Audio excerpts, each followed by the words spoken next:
আসসালামু আলাইকুম। আমার নাম মোহাম্মদ নিজাম। আমি হাজারি সিরাজ কলেজের একজন ছাত্র।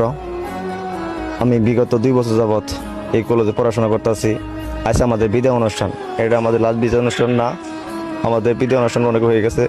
ক্লাস 5এও একটা আমরা বিদায় অনুষ্ঠান করছি, ক্লাস 10এও একটা বিদায় অনুষ্ঠান করছি। অনেক বন্ধু বান্ধব হারাইছি, অবশ্যই এবারও হারাবো। অনেক বন্ধু বান্ধব বিবাহিত আবদ্ধ হয়ে যাবো, তাদের সাথে দেখা না হইতে পারে কোনোদিন। অনেকে চাকরিতে জয়েন হয়ে যাবো গা, অনেকে বিয়ে শাদী করে ফেলবো, আর অনেকে কন্টেন্ট ক্রিয়েটর ফেসবুকে ভিডিও টিডিও বানাবো আর কি। মানে যাদের জীবন লক্ষ্য তার মধ্যে বাস্তবায়ন করবো আর কি। কিন্তু আমি গরিব মানুষের পোলাপান, আমার দ্বারা করার সম্ভব না মনে আর কি। আমি নিজাম রাজমিস্ত্রি জোগালি দিয়ে কলেজে টাকা ফি চলাইছি আমি।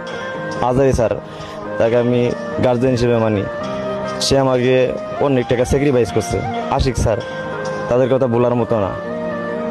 আজ তোমার স্টুডেন্ট যারা আছো, আমাদের শিক্ষা নাও যে আমি নিজাম কী জিনিস।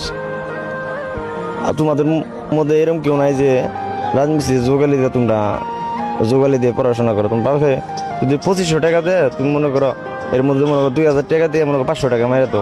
কিন্তু আমি ওই ফ্যামিলির পোলামান না। আমার মনে করেন 2000 টাকা ধরাই দিয়ে 500 টাকা মনে আমার ভরে দিতে বলছে। তো নিজাম কাজ করছে না, ওই কাজে থেকে টাকা দিয়ে দিচ্ছি। আমার বাবা আমার 7 তারিখে মারা গেছে। ওই দিন থেকে আমি সাইকো হয়ে গেছি, আমার ফ্যামিলির পেশা পড়ে গেছে। পড়াশোনাটা ঠিক মতন করতে পারি নাই। হাজারি স্যারের মার্কেটে আমার একটা কম্পিউটার দোকান আছিল, ওই দোকানে বসে পড়ছি। মানে আমি কান্তার মতো সুযোগ পাই নাই বাবারা মারা যাওয়ার পরে। এমন আমার অবস্থা হয়েছিল আর কি।